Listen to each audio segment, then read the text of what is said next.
If you say, I want to become a millionaire, and you're not going to succeed until you become a millionaire, that means that your threshold for saying I accomplished something is 20 years off, 10 years off, 5 years off. No one's going to do that. But if you can orient your life that you're always feeling like you're making progress, so at the end of the day, you look back and you say, look how far I came. You start to recognize that progress is the essence of fulfillment.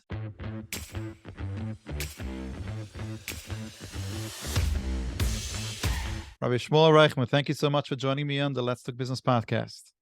Pleasure is all mine. Good to be here. Yeah, so we got connected through LinkedIn, and then obviously I was following some of the stuff that you wrote and you're actually passionate about, and I figured that it's time we should have you on the show. A little bit about your background. I see that you go by a rabbi, you're a social media influencer, bestseller author, you have programs, coaching, musician, a lot of different hats, as you say. Tell us a little bit about the background, everything you've been doing up until today, and what brought you to doing those programs that you're currently doing. I'll give you the short version. The short version is that I never in a million years thought I'd be doing what I'm doing today. Uh-huh. And when I was around 17 years old, my life kind of fell apart.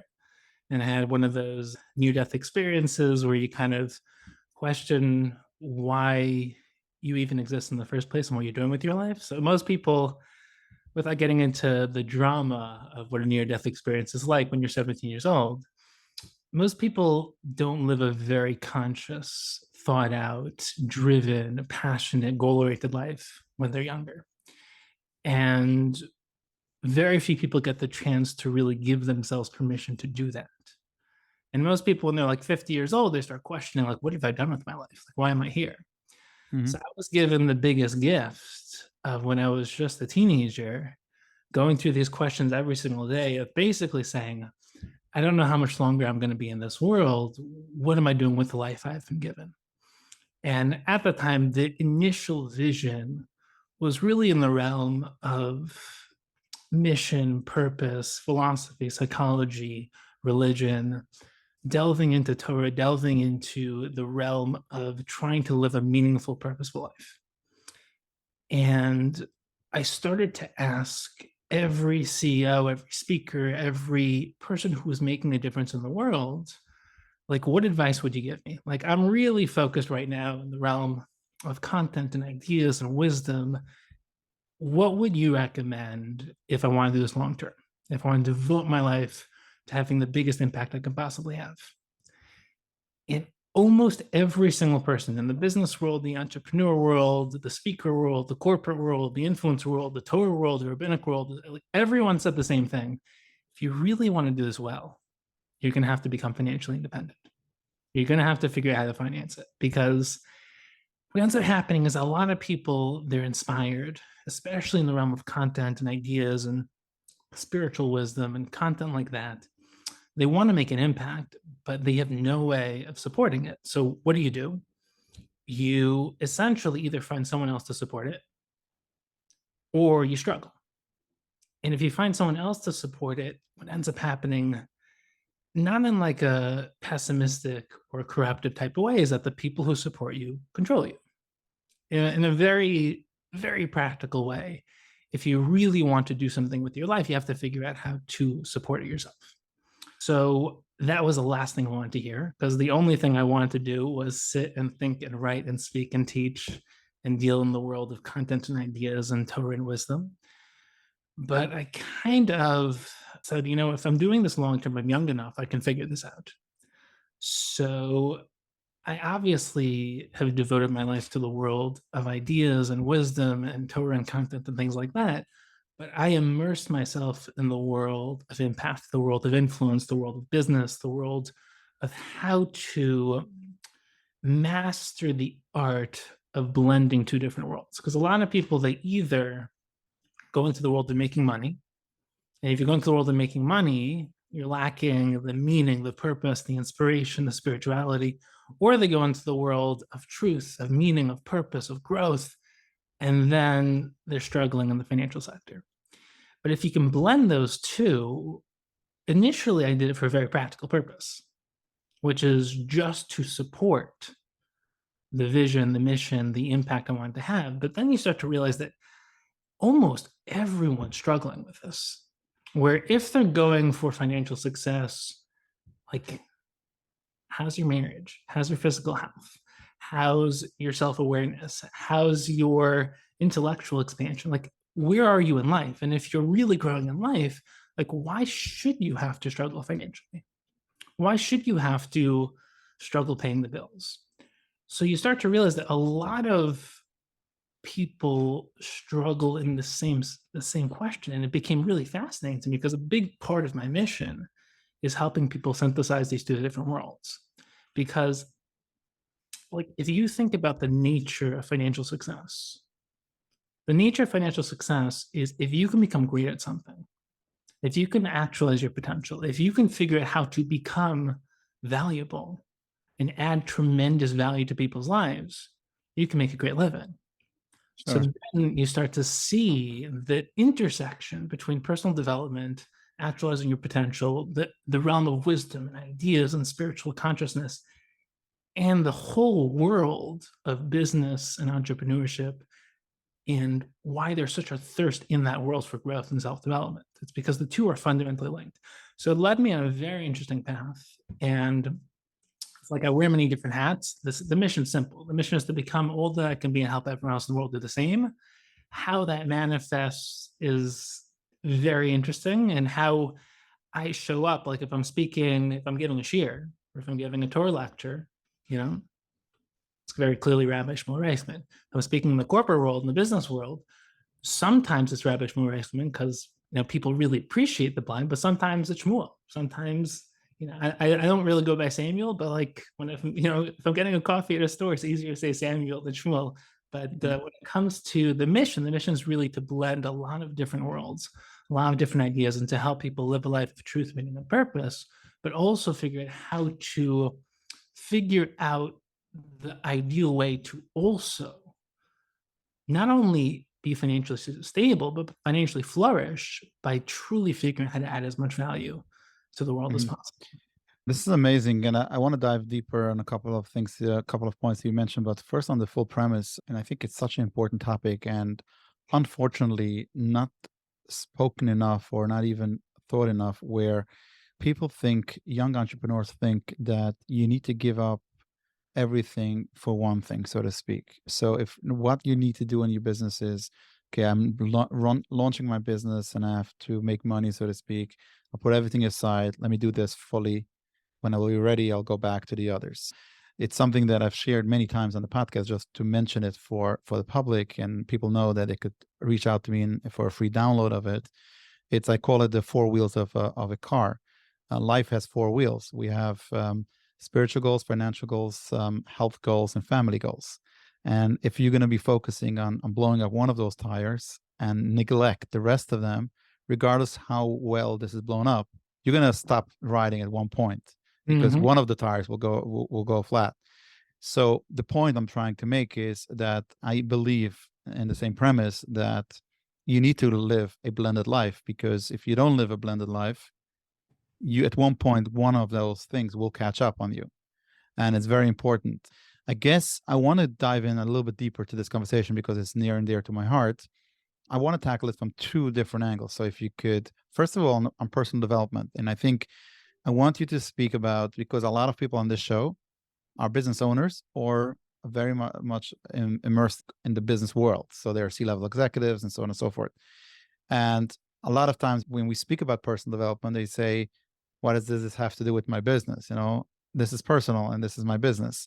And I want you to speak on that topic, how important personal development is to build your company, so to speak. That's first. And second of all, is I want to dive deeper into the conversation about personal development as a whole, how you look at it, with some practical advice on that as well. So I guess I'll start out with the balance then, because there's no question that balance is the name of the game for long-term growth, especially if you're trying to build a holistic type of life. Like, let's kind of build a spectrum of life. Like, you have your spiritual self, you have your intellectual growth, your emotional well-being, you have your physical health, you have your relationships, you have your role in the world, so in terms of how you're making a living, you have your financial stability and financial growth. So there's so many different components in life, and a lot of people, they choose one or two, and they focus on that and they go all, it's like, if you're making millions of dollars a year, how's your marriage? Right? If your marriage is great, how's your health? Your health is great. How much are you learning? How much are you growing? If you're, reading and learning intellectually, how self-aware are you? It's like a lot of people, the reason why they choose one or two is because it's really, really hard to live a life where you're growing in all dimensions. So you allow some to kind of fall by the wayside and you become really good at one or two things. Hmm. And is that people who are obsessed, they have a couple years of exponential growth, but they usually fall apart. They Yeah. burn out, they disappear, and elongated success is rare because it requires a balance that can be maintained long term. And if someone's making millions of dollars because they're so good at one thing, that's amazing. But if they only are good at one thing, it's not going to maintain. You're going to fall off the grid. And I've seen this countless times. And you see this in just like, if you study success, you study leadership, there's a reason why like every success story is basically the same. 3 to 4 years of absolute immersion, focus, developmental growth, changing themselves, changing the world, finally getting the reward for their efforts, and they go and they explode and then they tank, right? Hmm. Cheat on their wife, they go on drugs, they get drunk, they just disappear because an imbalanced life will only last so long. So what ends up happening is that if you don't figure out a system so that you can do this forever, you're going to either not do it or you do it and tank. And the key now is, what does self development have to do with business? So, first of all, self development is not this kind of fluffy, heebie jeebie, grow, grow, grow, become better. It's like the essence of life is expansion, it's getting better, it's stress that results in progress. So the way that you build your muscle is you acquire stress, usually external stress, that rips the muscle fiber. Then the muscle grows back stronger than before. It's the same thing for emotional stress, right? Your emotional growth requires you to be put out of your comfort zone in uncomfortable situations where you can expand your skill set. Same thing for intellectual growth. Same thing for financial growth. You need to be put into situations where you are pushing the limits, getting out of your comfort zone, figuring out how to take your leadership skills, your discipline skills, your confidence skills. It's like, what is the recipe for success in the world? The recipe is very simple. Figure out who you are. So you have to understand who you are. Not, it's like, without getting into the Torah and spiritual aspects of this, greatness is not this objective. Like, when it comes to the NBA, you have to be objectively the best in the world to make it to the NBA. Same thing for a lot of aspects. If you are the most growth oriented, just you have all the best intentions and you want to be the best doctor in the world, but everyone dies on your operating table, right? You're not going to get a job. It's just not how it works. But when it comes to the real sense of greatness in life, it's like, you want to figure out who you are. You want to figure out how you think, how you learn, how you process, what you're good at, what you're not good at, what comes naturally, what you struggle with. What are your talents and what skills can you develop? Where are you weak? Do you have a level of confidence that allows you to pitch anything, to go out of your comfort zone, to strive, to build, to try new things? Are you afraid of failure? Are you skilled interpersonally? Are you more mathematically oriented? Are you good with data? So the first step is figuring out who you are. The second step is figuring out who you want to be, which is a real question. It's like, what's your vision? So what's your vision? A business in general has a vision, but the people in the business should also have a vision. It's like, where do you want to be in this business or in general in 5, 10, 20 years? What are you trying to build with your life? Because once you have a vision, like, this is where self-development comes in. Like, a lot of people, they like, there's basically two classic models of going kind of into the world. One is, you go to school, you get a degree, you show people you have a certificate that says, I can show up to class, I can do the work when people give me the work, I'm responsible, which really is a way of saying I'm going to be a good employee, and then you can get a job, right? That's one model. The other model is that I'm not really a school type of person. I'll network. I'll figure out who I know, who knows someone. I'll get into the world, get into the business world. I'll just kind of figure out how to become good enough at whatever job I'm given so I can move up the ladder. So most people are just reactive people that are walking into a system. The other model of life is where you have a real vision for who you want to become and what you want to accomplish. And then you create the type of environment externally and internally so that everything in your life is helping you get towards your vision. And like in business, that's simple, but in life, it's not as simple because business is one part of life. And that's why you think about like spiritually, intellectually, emotionally, physically, my relationships, my community, financially, what I want to do with the money that I get, what do I want my life to be about. And the people that really are extraordinarily successful in life are the people who have a vision. Because most people, their vision is basically what I'm doing until lunchtime. It's like, how am I getting through the day? And I'm just going to, hope that I get that raise because I've been in the system long enough. But when you have a vision for your life, it's like then you're reading, you're thinking, you're expanding, you're developing your skill set, you're going to the gym, you're building a marriage, you're investing financially, also investing in your future, in your kids, and you're living a life where you're really pushing on all fronts, but because you're trying to get somewhere. And you don't go home and say, how do I get to the end of the night so I can wake up tomorrow? How do I waste away my night so I can get to tomorrow? You say, every spare minute that I have, how can I utilize that to become the type of person who's capable of accomplishing the things I want to accomplish in life, the business I want to build, the product I want to serve, the vision I have for myself, and also the vision I have for other people. And then self-development becomes the be all and end all of getting to where I want to get to become who I want to become to accomplish what I want to accomplish. And that's where it becomes not this fluffy side agenda where like business is one thing and making money is one thing and self-development is this like nice thing to live a happy type of life. But everyone you look up to, the only thing that they think about when it comes to life is how do I improve? How do I become more? How do I understand who I am, why I am, where I am in life, and take that to the next level? So, Mhm.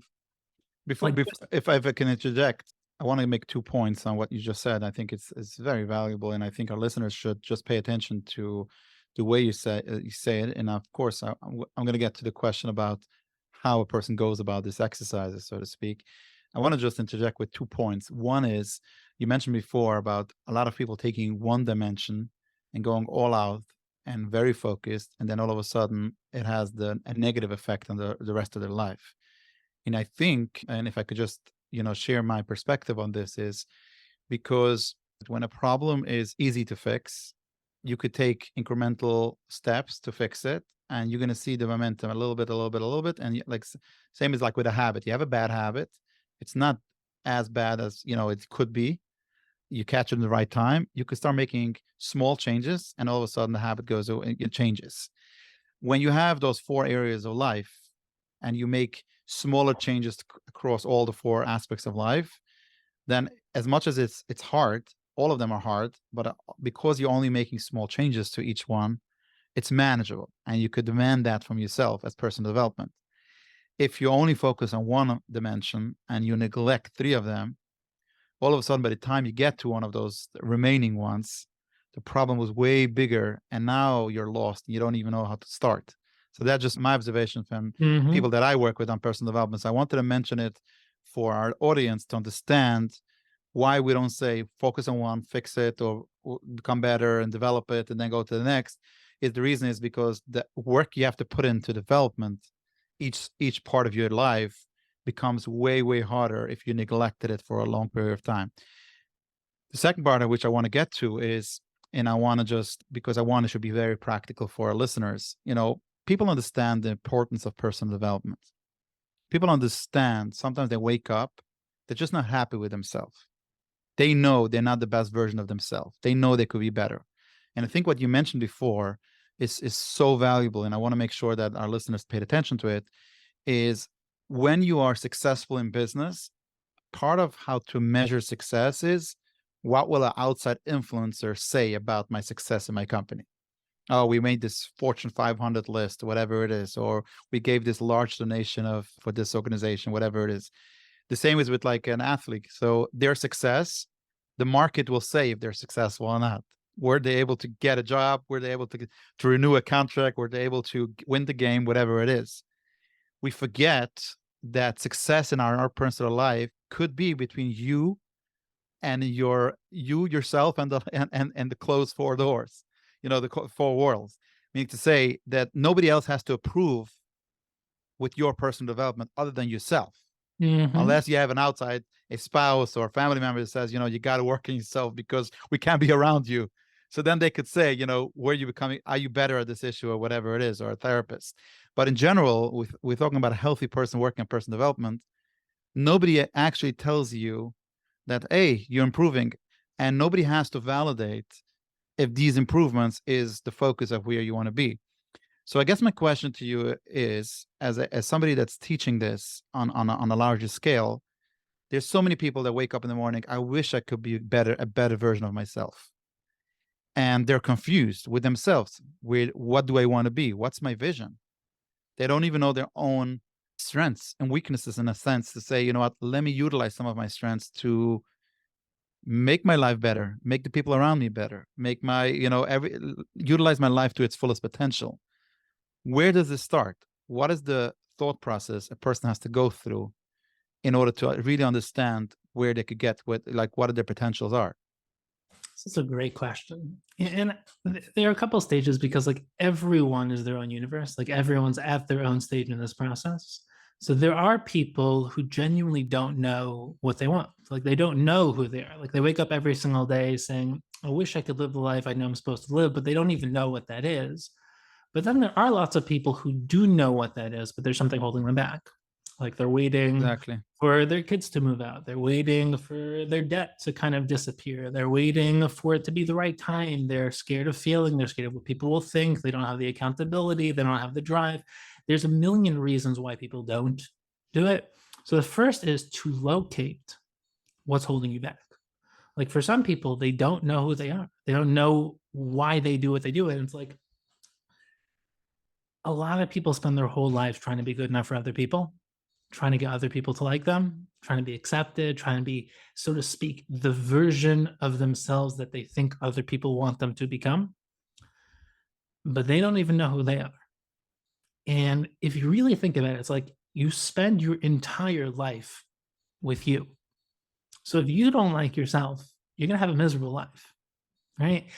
If you take back control over liking yourself, which is like, think about it like this. A lot of people, they want people to like them because they think if other people like them, they'll like themselves. But then we end up becoming fake because you're living your whole life just trying to be good enough for other people. If you take back control and say, like, why am I here? Like, who am I actually supposed to be? What am I actually trying to do with my life? Then you start asking the right questions. So the best starting point is you have to get to know yourself.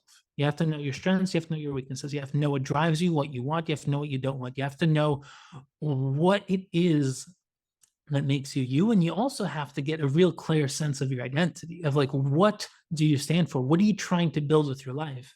And it like, what do you want to accomplish with your life? Are you wanting to just build an amazing family? Do you want to support your community? Do you want to build an incredible business that changes the world in this specific sector? Do you want to add tremendous value in this? You have to figure out who you are because the expression of who you are is your mission in life.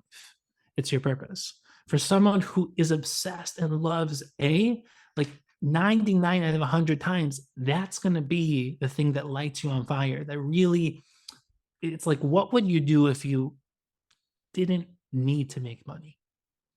And that's the type of thing you can be immersed in. It's the type of thing you can get great at. It's the type of thing that you love to do.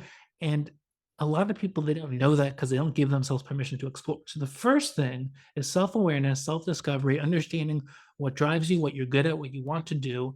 And it's like the best career possible is doing something that you love, something that you're good at, something that adds value to other people, and something that you can get paid for. Right? A Mhm. lot of people, they have one or two of those. Right? I'm really good at this. I hate it. Or I love it, but I can't make any money doing it. It's not true. It's just that you haven't figured out how to make money. Anything in the world, if you become good enough at it, you can make an incredible living. And I won't go through all the examples, but like literally, plumbing. It's like, how can I make a great living by being a plumber? You become the best plumber, you build a plumbing company, you make millions of dollars a year, right? Music is hard. Art is hard because it's such a competitive industry, because to monetize talent, to monetize creativity is almost impossible because everyone wants to do it. But if you get good enough doing it, you can make a living. It's like, I haven't worked a day in my entire life. Right? I've never had a job. I've never ever, like, I don't do things I don't want to do because I went all in to doing what I actually wanted to do. And it's like, I see people who hate what they do, but it's like, why aren't you spending every minute that you have, that you can, developing yourself to become the type of person who's capable of getting the type of job that you actually want? And then you have the next excuse. I'm scared I'm going to fail. I'm scared of what people will think. I don't have the confidence. I don't have the discipline. So that's why a lot of people need coaching. They need consulting. They need someone outside. It's like in football, in baseball, in basketball, in sports, coaching is a very understood concept. It's like someone outside of you is going to push you to become the person that you already want to become. Right? In business and entrepreneurship and professional development, it's the same thing. It's like there are some people who are self-motivated. And once you have self-motivation, you're golden, right? You're going to show up every single day, push as hard as you can, figure out every possible way to give your all every single day. And you're going to rise forever because you love the process. But for people who are stuck, who have literally just stagnated, have been in the same place for the past 5, 10, 20 years.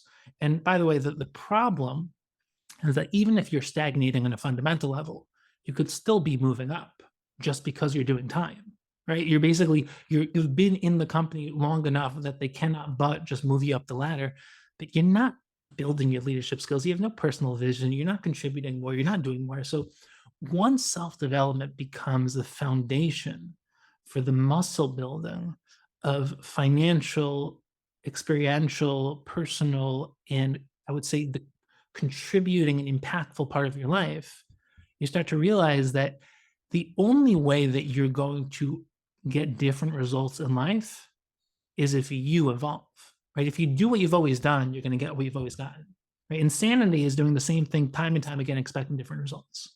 It's just not going to happen. So if you become, it's like everyone looks at people doing the things they want to do, and they have to convince themselves that those people are different, because otherwise they have to come face to face with the difficult truth of, why am I not doing that? Like, I want to. I look up to them because I'm drawn to that vision of a future that I see myself manifesting and animating, and yet I don't really give myself permission to do the work that it takes to get there, because again, I'm afraid I'm going to fail. I'm afraid I'm not good enough. I'm afraid people are going to make fun of me. I'm afraid people are going to judge me. I'm afraid I'm going to do all this work and I'm going to get there and it's not going to be as good as I thought it was. Or I'm afraid I'm going to get there and I'm not going to be able to handle it. So Mhm. once once you give yourself permission to go on the journey of becoming all that you can become, like, everything changes, everything. But And the most how do important, you overcome that fear? Obviously, that fear is real. It's not real why you have the fear, but you do have fear. So how do you overcome that? so I would say there's a couple things. And this is like, it's, if there was an answer to these types of questions, it's like, if success is easy, everyone would do it, right? If Yeah. greatness was easy, everyone would do it. So when it comes to taking the first step, there's a couple things. Number one is recognizing a lot of fears are not real. Right? A lot of fears are in your head. It's like fear stands for false evidence appearing real. So when you're on a cliff edge, you're scared you're going to fall to your death. Like, that's a rational fear, right? But a lot of fears are just the blockages we create in our heads to stop us from getting out of our comfort zone. And it is protective. Like, there is a level of discomfort and potential pushback if you try to achieve what you're trying to achieve. But a lot of it is giving yourself permission. It's making the decision. It's breaking down the lifelong vision into steps, where basically, if you say, I want to become a millionaire, and you have $5 in your bank account, it's not only a ridiculous goal, like it's a goal you're not going to start because it seems so far off. It seems so impossible. It's the same thing. If you're 500 pounds and you can barely make it to the end of the block when you start jogging, to say, I want to run a triathlon, it's ridiculous. But if you break down your life into bite-sized goals, where it's like, I want to get there by the time I'm this age, and I'm going to orient the next year to getting in that direction. And this month is going to be directed towards the yearly goal. And this week is going to be directed towards this monthly goal. And this day is going to be directed towards the weekly goal. And this is what I'm doing now. You orient yourself so that, number one, you have a lot of small check marks along the way. Right? If you say I want to become a millionaire and you're not going to succeed until you become a millionaire, that means that your threshold for saying I accomplished something is 20 years off, 10 years off, 5 years off. No one's going to do that. But if you can orient your life that you're always feeling like you're making progress, so at the end of the day, you look back and you say, look how far I came. You start to recognize that progress is the essence of fulfillment. And the only way you're going to feel good about yourself is if you're moving towards a better direction. The only way you're going to move better towards a better direction is, number one, if you have a sense of where you want to go. And number two, you start building the habits. Habit building is hard. So that you need to get started. The question is, how do you get started? And for some people, the cold turkey, they'll just start. For other people, they need accountability. So they need to tell their spouse or tell their friends so that there's someone outside of them who knows what they're trying to accomplish that's going to hold them accountable. They'll tell their boss, I'm trying to make this much by the end of the month or by the end of the quarter. Or they'll get a friend to essentially go with them on the journey. Right? It's like exercising. A lot of people, they say, I'm going to get in shape. And then it comes time to exercise and they just don't feel like it and they're sitting on the couch. But if you have an exercise partner, the reason you're going to show up to exercise is because they're waiting for you, right? You're not going to let your friend down because it's embarrassing to say, I'm going to show up to exercise and then not.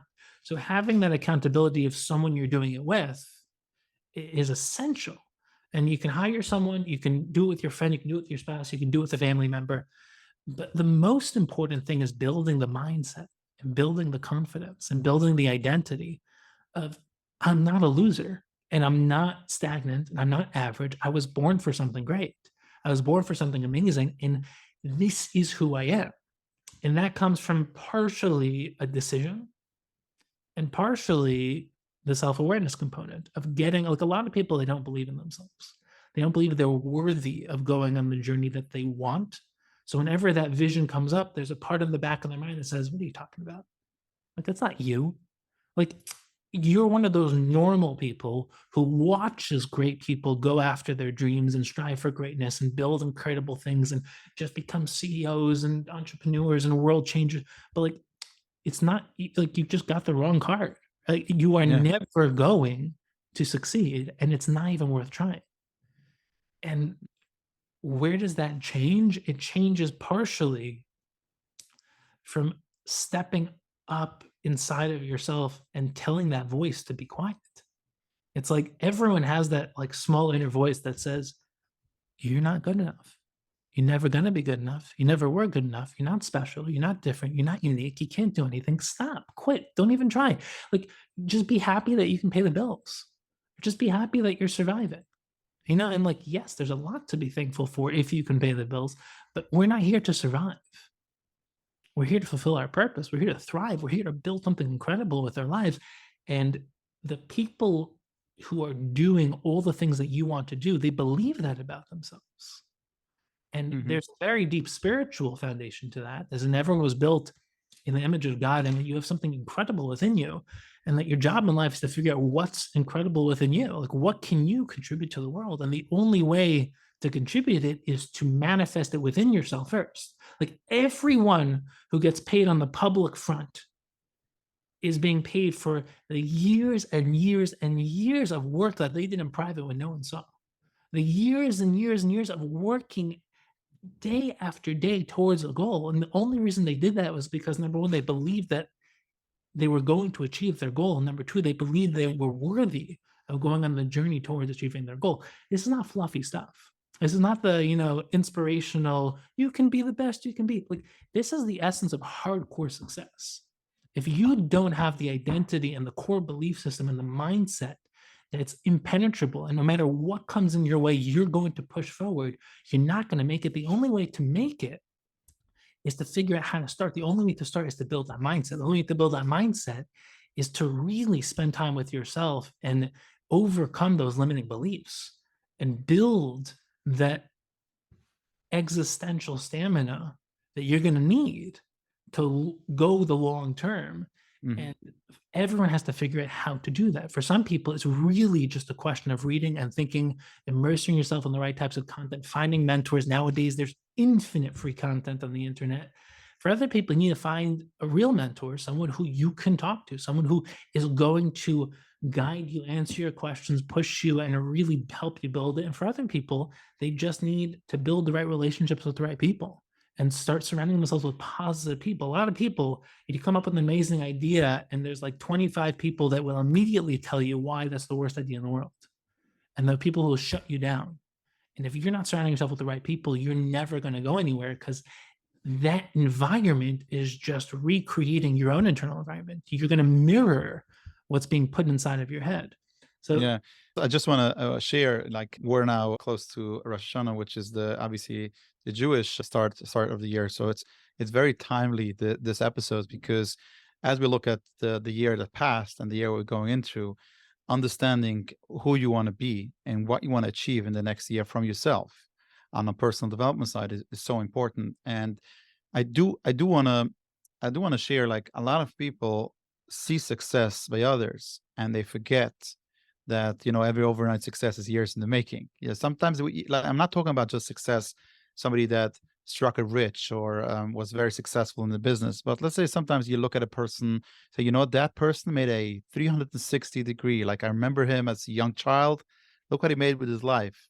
Look what type of family person he is. Look what type of family he set up with his spouse and so on and so forth.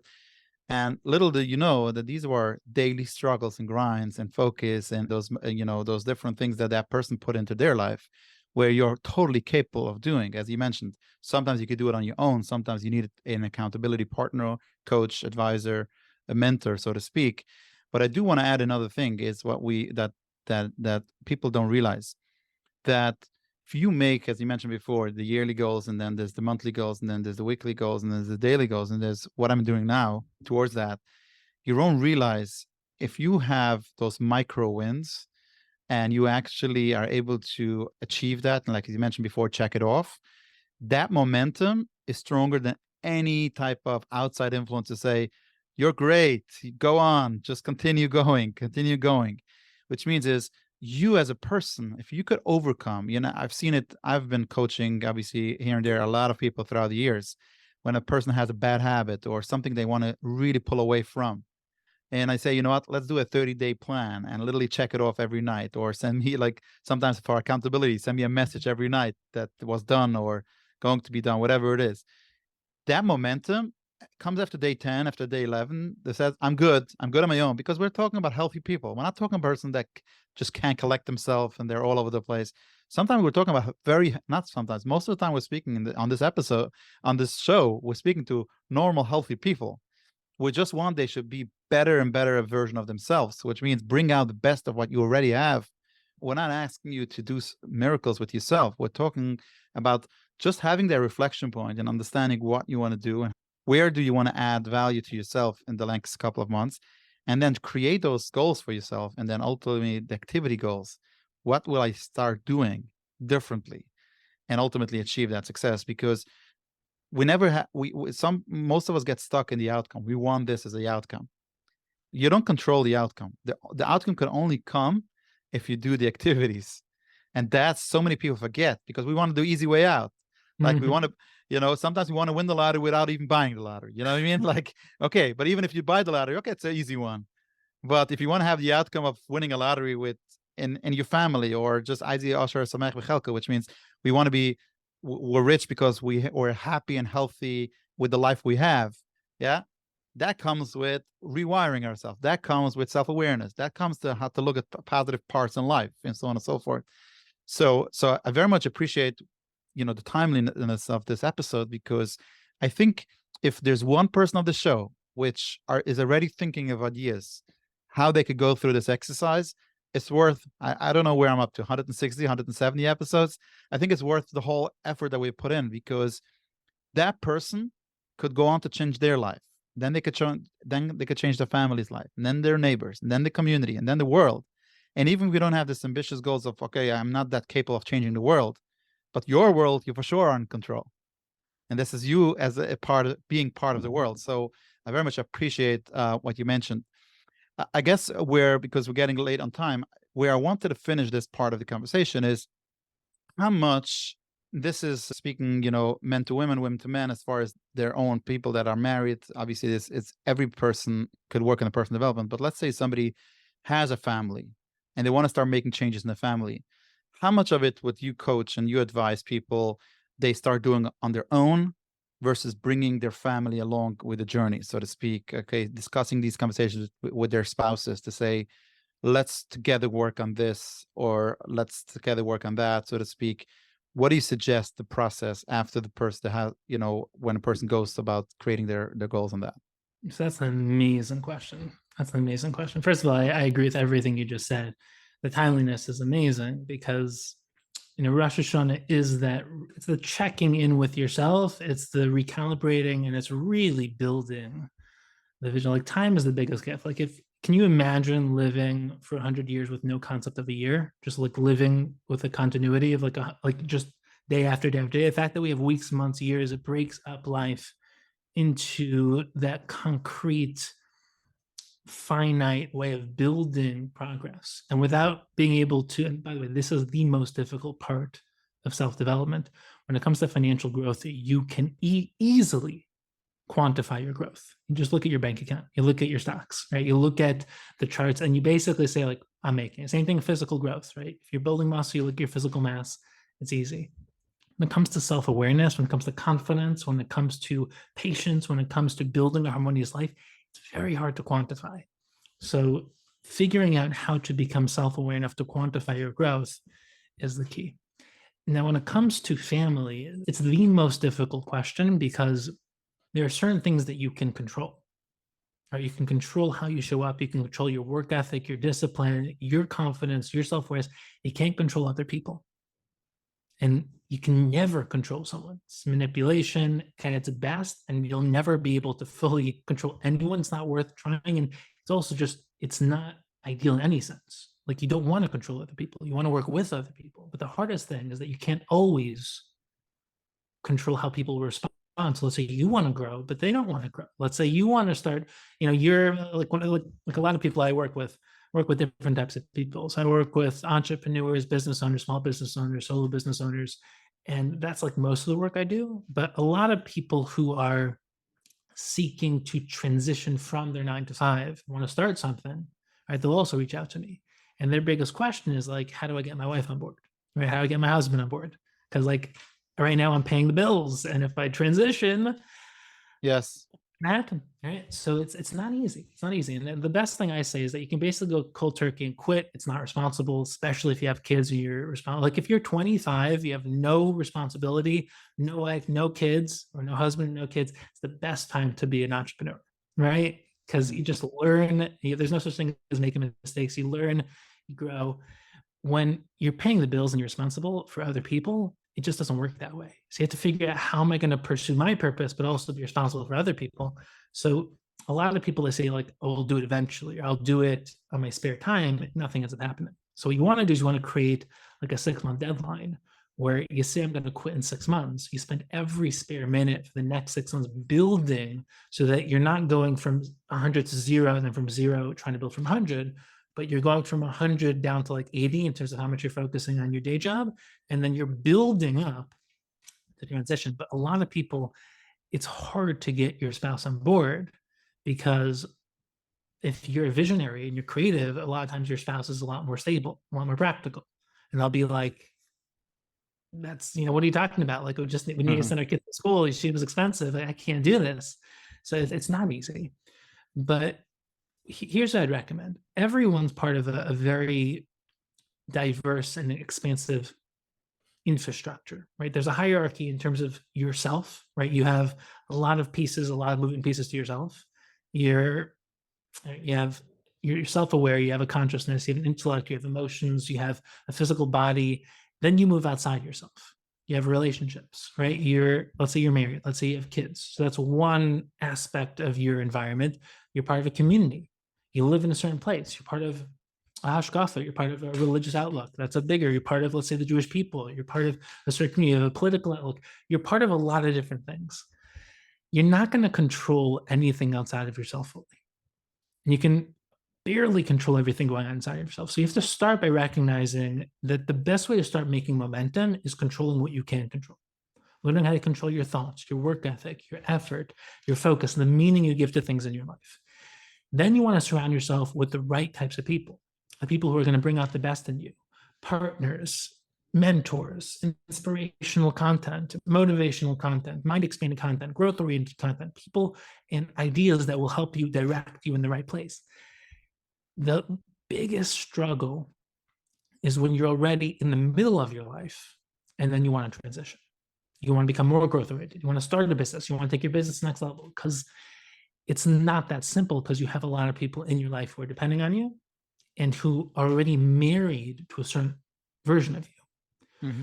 The best marriage is one where you're growing together, you're thinking together, you're processing together, you're on a shared mission, you have a shared vision, and you're helping each other grow. You're constantly throwing ideas off of each other. You're constantly building an internal life together and then contributing that to your family, to your children, to the community, to your business, to the culture, to things like that.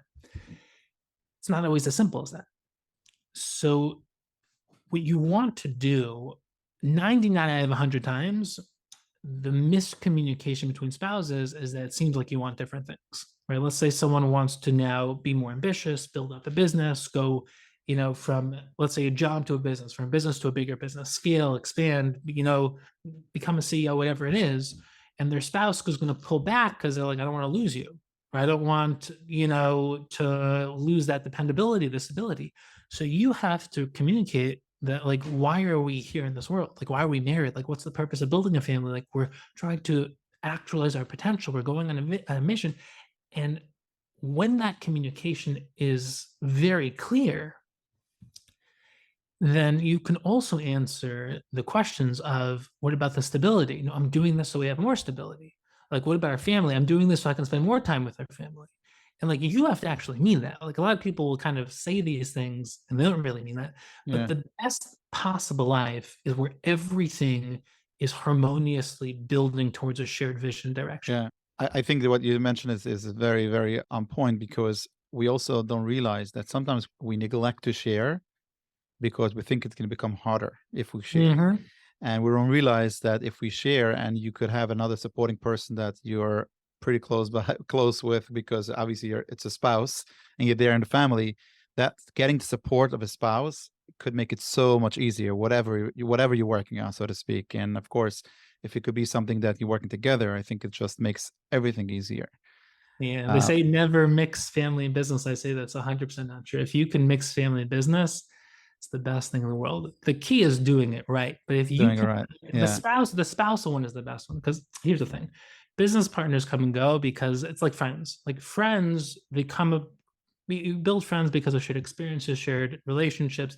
You're in a certain place, you shared values, but you're moving in different places in the world. You get married, you go and do this. It's like lifelong friends are very rare, just because life is so complicated and you're Mhm. going on a journey. But when you're with your spouse, like, you're committing that we're going for the rest of our lives together. So the reason why businesses also sometimes fall apart in terms of partners is because you end up getting different values or different visions. You want to go in different directions. But when it comes to your spouse, like, you're committing that you're always going to be together on the same mission, on the same vision, on the same path forever. So if Beautiful. your spouse is able to be any part of your mission in life financially, they are 100% trustworthy, supportive, wanting you to succeed. Regardless of whether you have a shared bank account or different bank accounts, it's so simple.